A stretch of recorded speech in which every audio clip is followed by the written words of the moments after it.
నమ శివాయ. రహర మహాదేవ శంభో శంకర. లక్ష్యం వేరే విధంగా భావించకూడదు. అప్పుడు వెంటనే ఒక బిడ్డ పుట్టాడు అక్కడ. ఆ బిడ్డను తీసుకెళ్ళి మళ్ళా శ్రీ మహావిష్ణువు ఆయన అవతారంలోకి వచ్చేసాడు.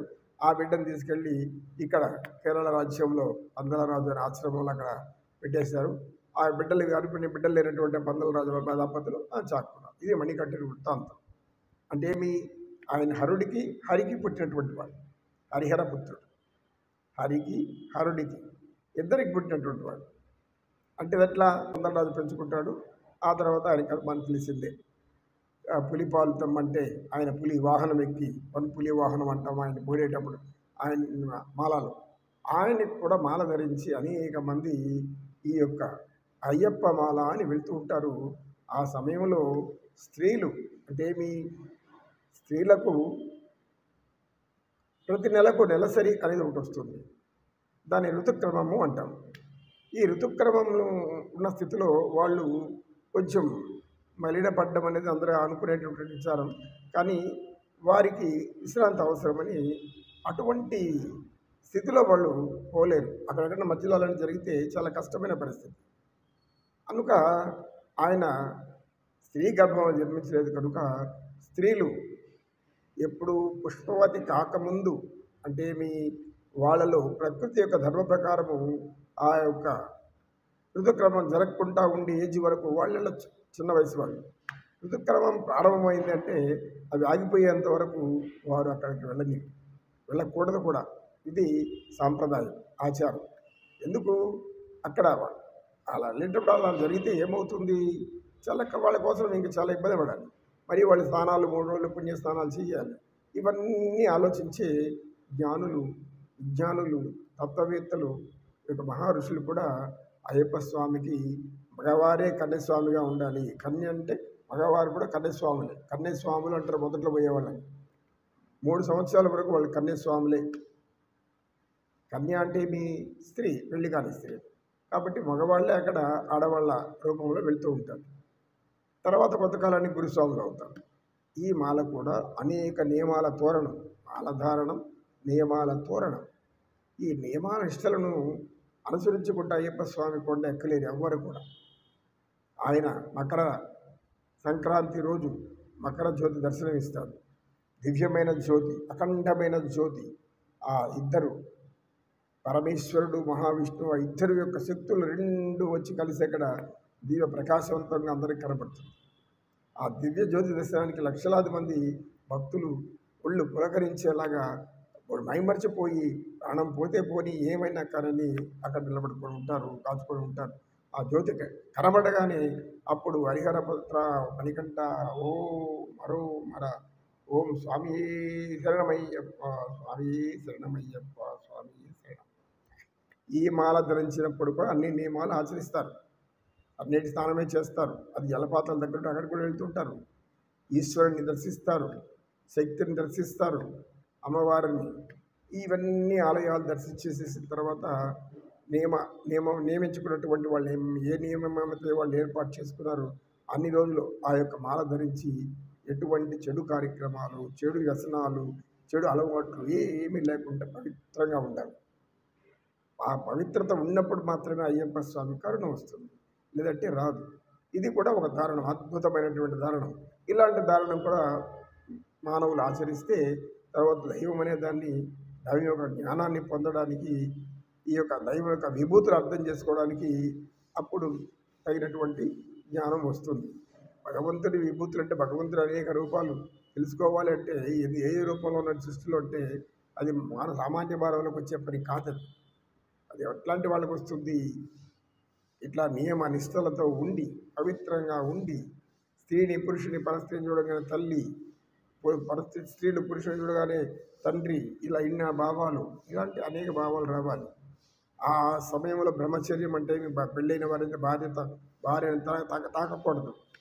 భార్య అంటే ఆమె అన్ని వంటలు అన్ని చేసి పెట్టాలి. ఆమె కూడా పవిత్రంగా ఉండాలి. ఆ సమయంలో భర్త ఒకటే పవిత్రంగా ఉండడం కాదు, ఆమె కూడా మాల ధరించకపోయినా ఆమె పవిత్రంగా ఉండాలి. ఇప్పుడు అయ్యప్ప స్వామి ఈ యొక్క శబరిమల వేయించేంత వరకు ఈ శబరిమల యాత్ర పూర్తి చేసుకొని నిర్విఘ్నంగా, అందుకనే ముందే ఏది కార్యక్రమం విఘ్నేశ్వరుని పూజించబోతారు. నిర్విఘ్నంగా రావడానికి వాళ్ళు నిర్విఘ్నంగా వచ్చిన తర్వాత ఆ మాల తీసేసిన తర్వాత వాళ్ళకి దిష్టి కొబ్బరికాయ ఏదో కొట్టి వాళ్ళు ఇంట్లోకి వచ్చినప్పుడు అప్పుడు వారు పరమ పవిత్రులుగా మారిపోయారు.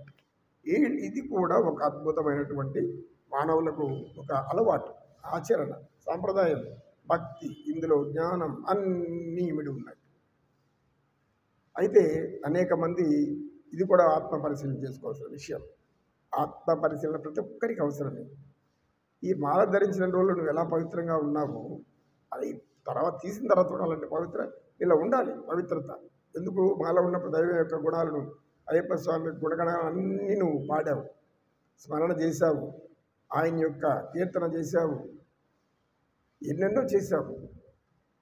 అన్నీ చేసిన నియమనిష్టలు తీసేస్తేనే మళ్ళీ గాలికి వదిలేసేసి మళ్ళీ మామూలుగా మారిపోతే అది మహాపాపం, ఘోరాతి ఘోరమైన పాపం. అయ్యప్ప స్వామి మాల వేసుకున్నాక ఆ గుణాలు అట్లా అలవాటు చేయలేదు. అది అలవాటు అయింది. అలవాటు అంటే కొనసాగించు. నువ్వు చెడు అలవాట్లు చేసుకునే ముందు ఈ చెడు అలవాట్లు ఉన్నట్లే అప్పుడంతా చెడు అలవాటుగా మారిపోయింది.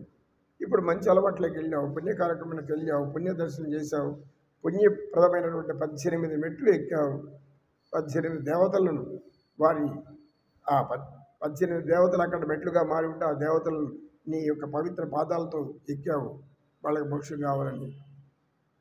అయ్యప్ప స్వామి అక్కడ దర్శించారు. ఈ యొక్క 18 మెట్లు ఎక్కిన తర్వాత ఆ కాళ్ళు ఎంత పవిత్రంగా మారుతుందంటే అంత పవిత్రంగా మనసు అన్నీ కూడా పవిత్రంగానే ఉంటాయి.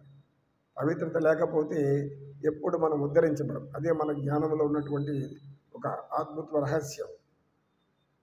పవిత్రత అంటే భారతదేశానికి పెట్టిందే పేరు, పవిత్రత అంటే భారత స్త్రీకి పెట్టింది పేరు, పవిత్రత అంటే భారత పురుషుడికి పెట్టింది పేరు. పవిత్రత అంటే ఈ సృష్టి ఏదైతే ఉందో అన్నింటినీ ప్రేమించేటటువంటి మానవులు అందరికీ అదే జ్ఞానం వచ్చేస్తుంది. అదే పవిత్రత. ఈ విజ్ఞానం అంతా కూడా అందుకే అనేక మంది అంటారు, కొంతమంది ఏదో అంటారు, మాదంతా ఒకే దైవం, మీకు ఇన్ని దేవుళ్ళు దేనికని అనవచ్చు. ఎందుకనేది జ్ఞానం నడిచి తెలుస్తుంది. కానీ మామూలు అనేది ఏం చెప్తారు? దైవం యొక్క సృష్టి జ్ఞానమే, దైవం యొక్క సృష్టి దైవమే. దైవం యొక్క సృష్టిలో ఏదైతే సృష్టించబడి ఉందో రాయి, రప్ప, చెట్టు, జంతువులు ఏవి అన్ని దైవంతో సమానంగా చూసేవాళ్ళే.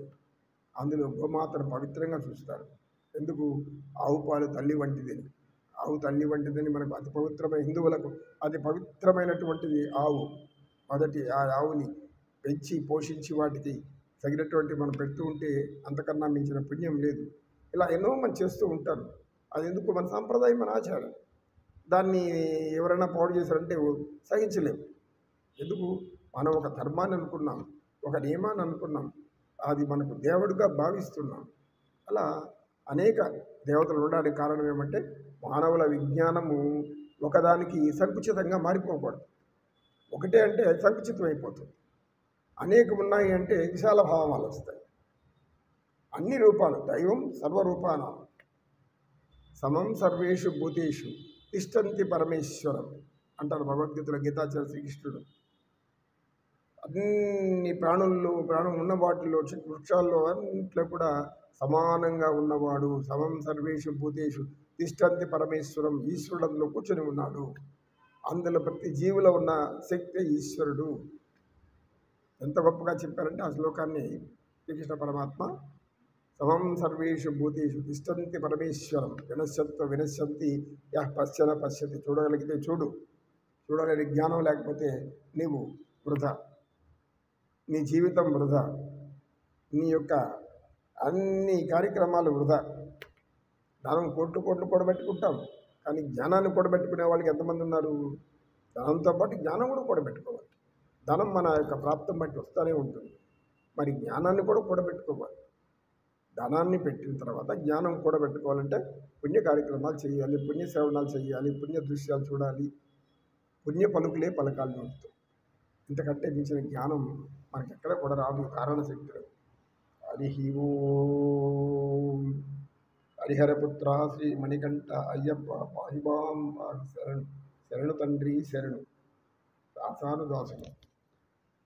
ఓం స్వామి శరణమయ్యప్ప. శ్రీ స్వామి శరణమయ్యప్ప.